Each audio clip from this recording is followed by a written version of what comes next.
Hello, grade 8. Welcome back. It's now our third quarter. So, ang lapit na natin, no? Ilang months na lang, fourth quarter na ulit. And mag-grade 9 na kayo. So, hopefully, the things that you learned here in this level, madala ninyo pagdating ng grade 9. This time, we'll dive into the amazing world of earth science, where we'll explore topics like the earth's crust. I know that you're already familiar with the different layers of earth. Okay, the types of volcanoes, typhoons, and of course, the moon and tides. So are you excited? Because I am so excited. Okay, excited to share the things that I already know para naman mas lalo pa nating ma-enhance yung inyong mga kaalaman in earth science. I am Sir Wawi, your ever curious science buddy. Don't forget to like, share, and subscribe so you'll always be updated with our latest science videos. So, alright, let's begin our exploration on the Earth. Okay, our first topic in third quarter is about the crust and lithospheric plates.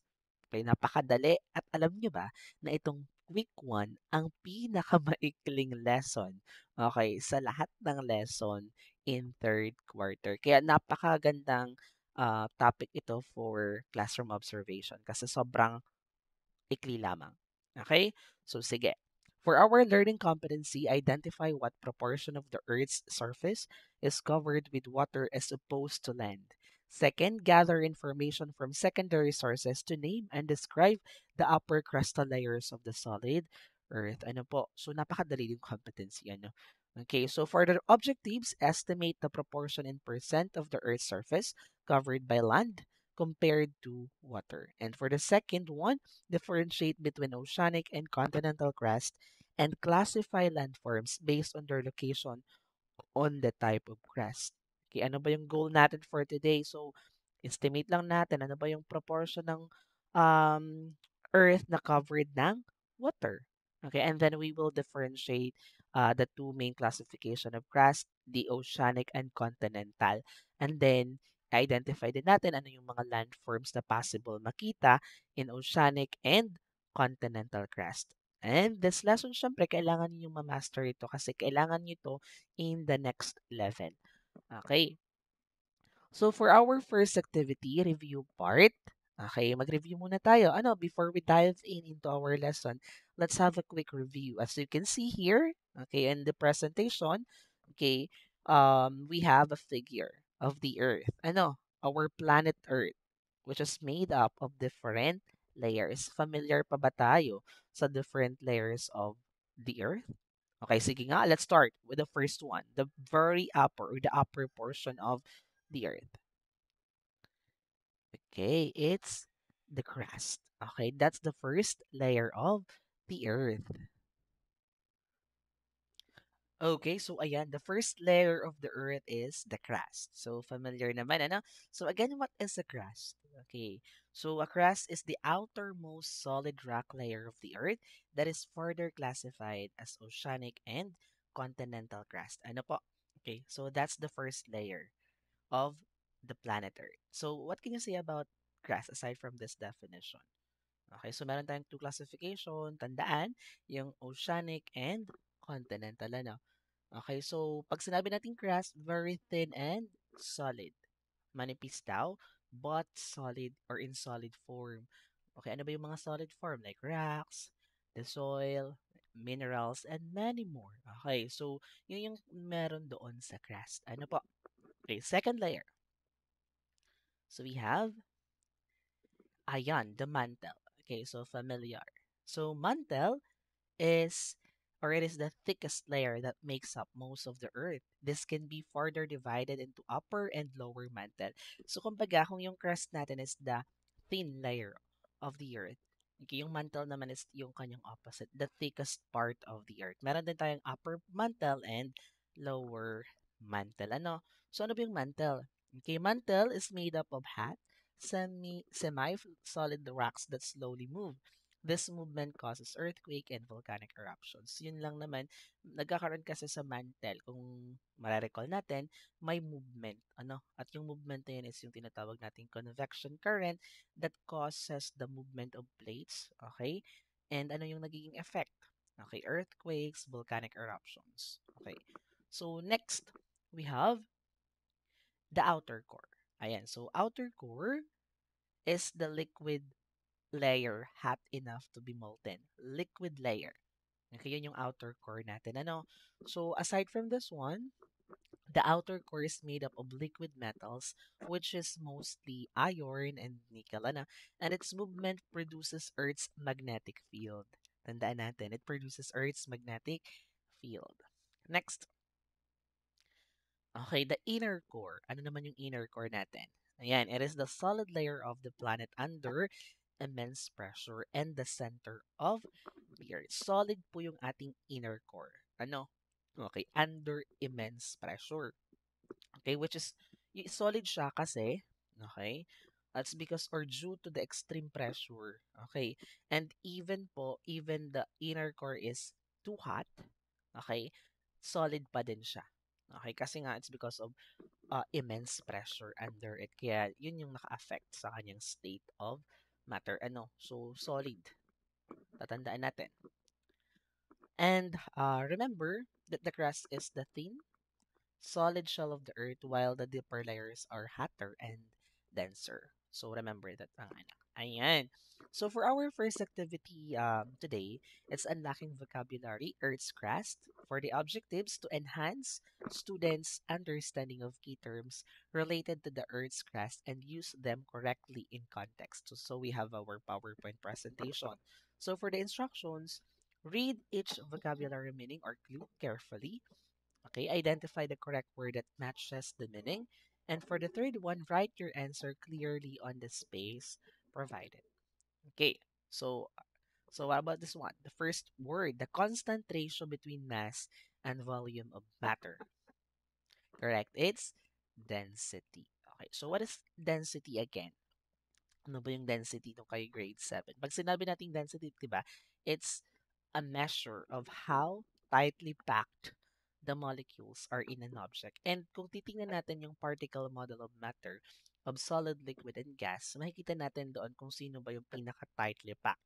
The solid. Okay, so it means that solid is denser compared to liquid and gas. Okay, so, paano ba natin ma-measure yung density? How tightly packed the molecules are in an object. Lalo pag solid, ano ba yung denser? Let's say cotton and a rock. Alin ang mas denser? Siyempre yung rock, di ba? Okay. Next. Ayan, half of the celestial sphere, such as the globe, divided by an imaginary line.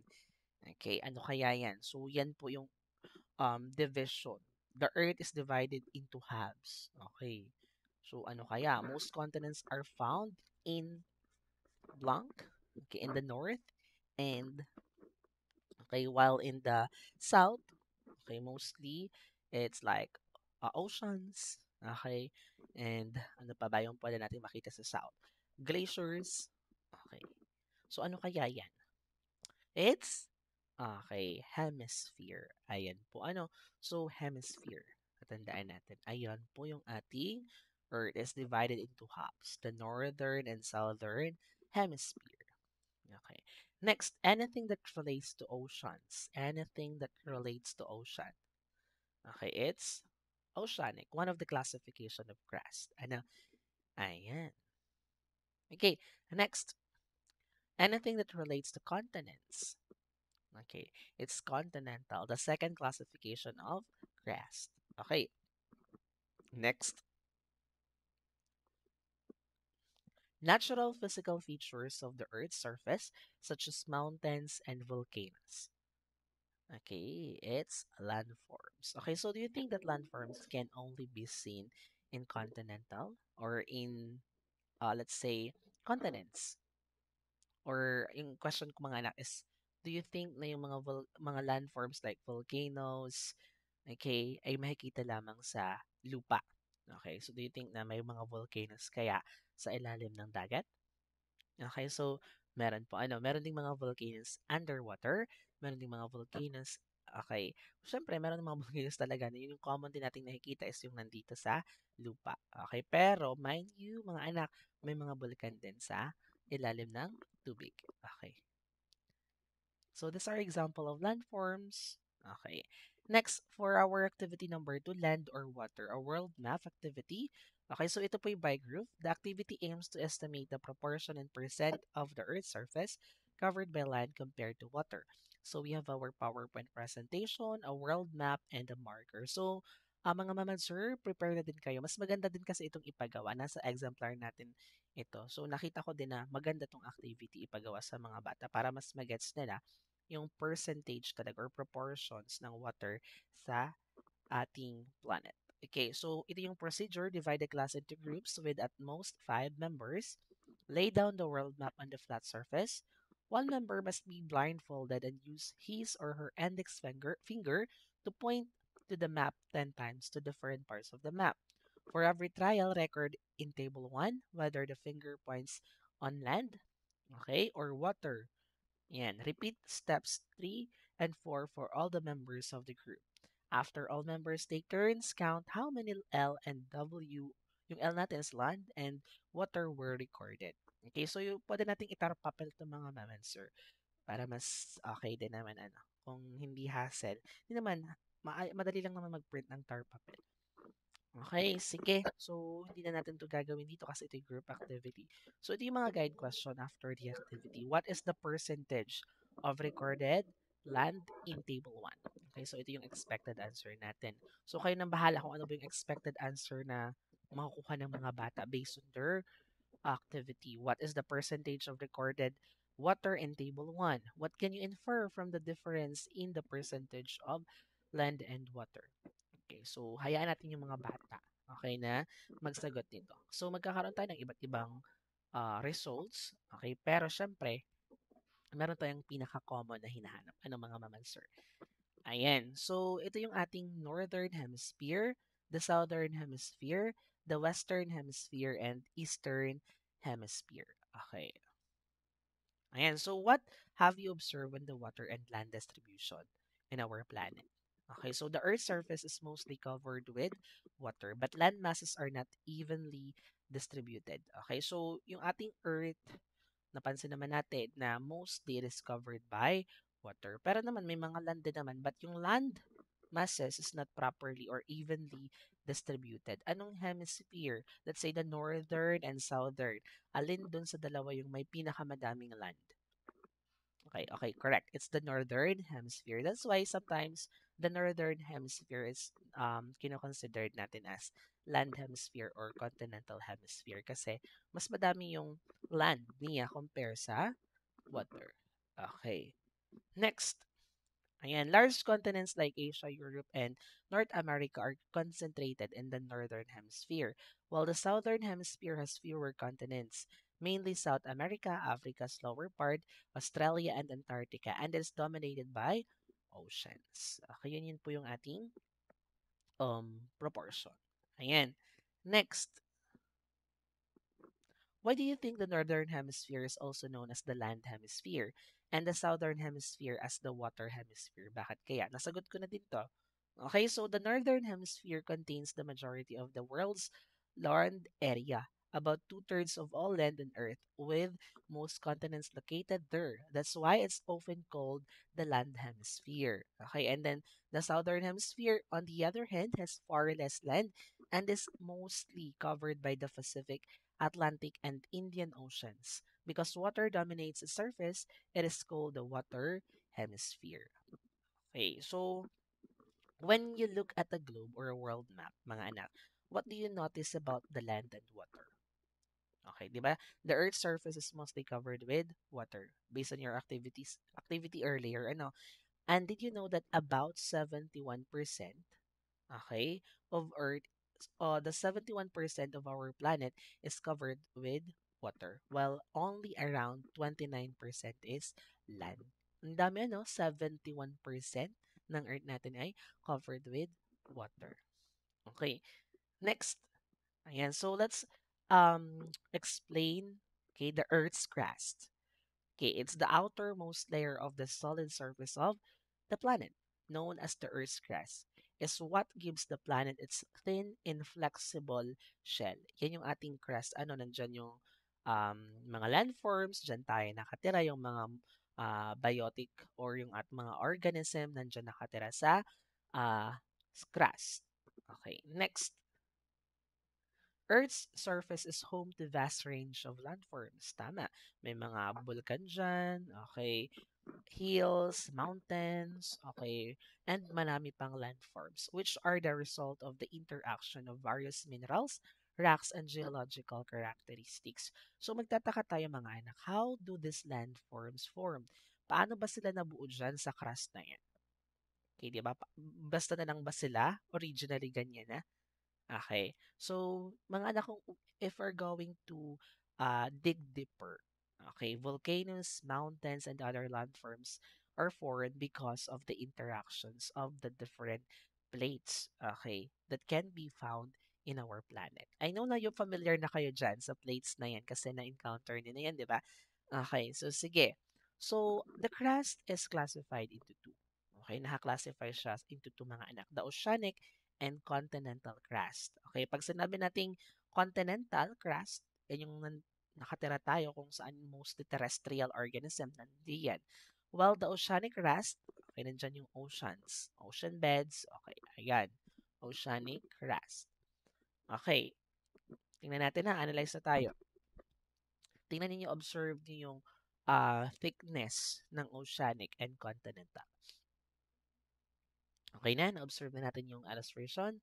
Okay, so based on the figure, which is thicker, continental or oceanic crust? Ano kaya? Correct. Okay, so the continental crust is thicker compared to oceanic. So what happens when the oceanic crust collides with the continental crust? Paano daw? What if daw? Okay, tingnan natin yung pinaka-middle. Tingnan ninyo ito. Okay, ang tawag dito, if nandun na kayo sa higher level, subduction zone. Paano daw yung oceanic crust and continental crust ay nagbanggaan? Nagbanggaan, nag-collide. Alam niyo yung banggaan, collide, collision. Okay, so what will happen? Okay, when they collide, the oceanic crust sinks beneath the continental crust. Tingnan niyo mga anak yung illustration natin. Okay, when the continental and oceanic crust collide, okay, yung ating oceanic crust ay okay, napupunta sa ilalim ng continental crust. Why is that so? Okay, sige, magbibigay tayo ng follow-up question. Bakit kaya nagsisink? Okay, nagsisink yung ating oceanic crust sa continental crust pag sila'y nagbabanggaan. Kasi mga anak, ang oceanic crust is denser compared to continental crust. That's why, okay, nagsisink siya. Okay, below continental. Pag sinabi natin denser, mas compressed, mas mabigat compared sa ating continental crust. Okay, sige.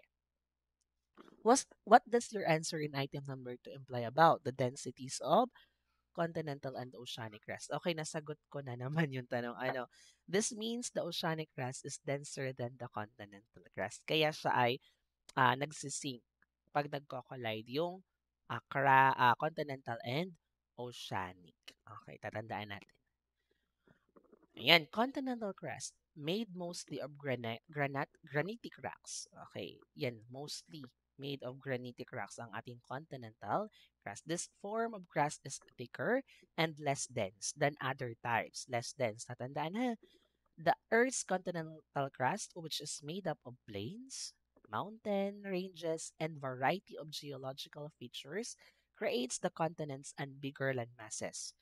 Because of its composition and thickness, it is less dense than the oceanic crust. Okay. Ayun ha, tatandaan natin. Saan nga gawa ang ating um, continental crust? Okay, made of granitic rocks. Okay, sa mga granitic rocks gawa ang ating continental crust. And ano pa ba when it comes to density? Okay, less dense po yung ating continental crust. Ano namang mga landforms yung commonly makikita natin sa continental crust? We have plains, mountain ranges, okay, and other, okay, variety of geological features. May mga volcanoes din ba sa continental crust? Yes. Okay, ano po? Tatandaan natin yan ha. Ayan, so for oceanic crust, mostly it is composed of basaltic rocks.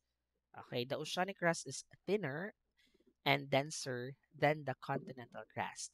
Underwater volcanic activity, deep sea trenches, and mid ocean ridges are characteristics of this type of crust, which resides beneath the ocean basins. The seafloor spreading and subduction process constantly build and destroy oceanic crust. Okay. So, ipaliwanag natin. Saan gawa ang oceanic crust? Sa basaltic rocks. And compared to continental, it's thinner. Okay. And then, ano pa? Denser. Mas mabigat compare sa continental.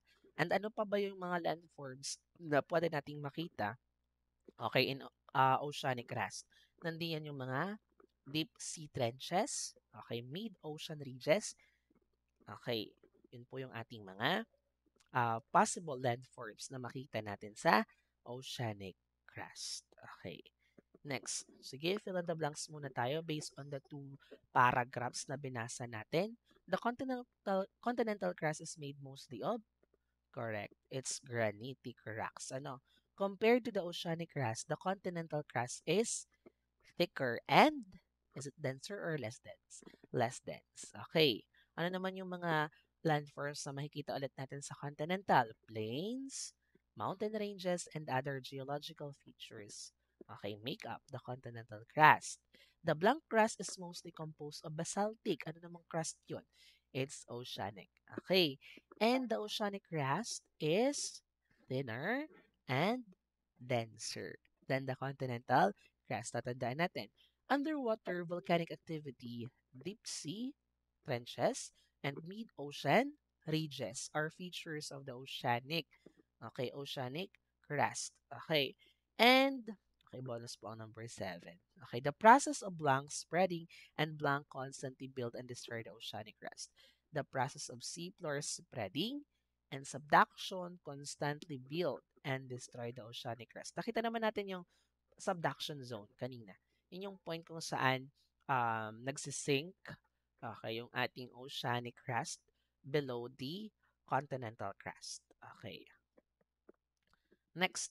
Okay, so 3 to 1 exit ticket items and your response. What are the 3 things that you learned today? Diba sabi ko sa inyo ang ikli ng ating discussion for week 1. So mga mamansir kayo na lang pong bahalang magpahaba. If you want to add something, okay pa din naman. Okay, kasi sobrang ikli nga ano. Okay, 2 things I like about the lesson. 1 question I have. Okay, so let's have a short assessment. So let students complete the concept map below. So, screenshot ninyo itong ating word bank. Pwede kayong pumili siya ng sagot. Yan. So, crust is classified into dalawa. Ano nga yung two classification of crust? The continental and oceanic crust. Okay. So, dito natin, oceanic crust is denser than continental crust. Oceanic crust is thin, while continental crust is thick. Okay, oceanic crust is made up of, saan nga siya gawa? It's basaltic or granitic. Correct, it's basaltic rocks. Ano? While continental crust is made up of granitic rocks. Okay, so in oceanic crust, there are landforms like, ano nga yung mga landforms na pwedeng makita sa oceanic? Trench, mid-ocean ridge.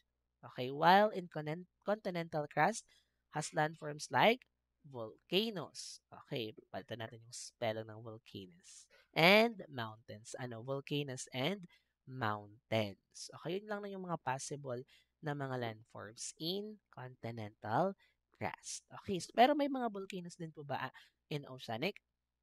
Yes. Okay, tatandaan natin ha. Okay.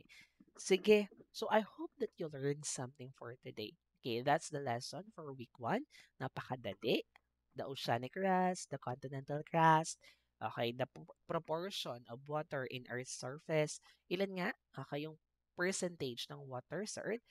Okay, it's 71%. Or mostly, okay, the Earth's surface is covered by water, approximately 71%. Ano? Tatandaan natin yan. Okay, thank you so much. Great day.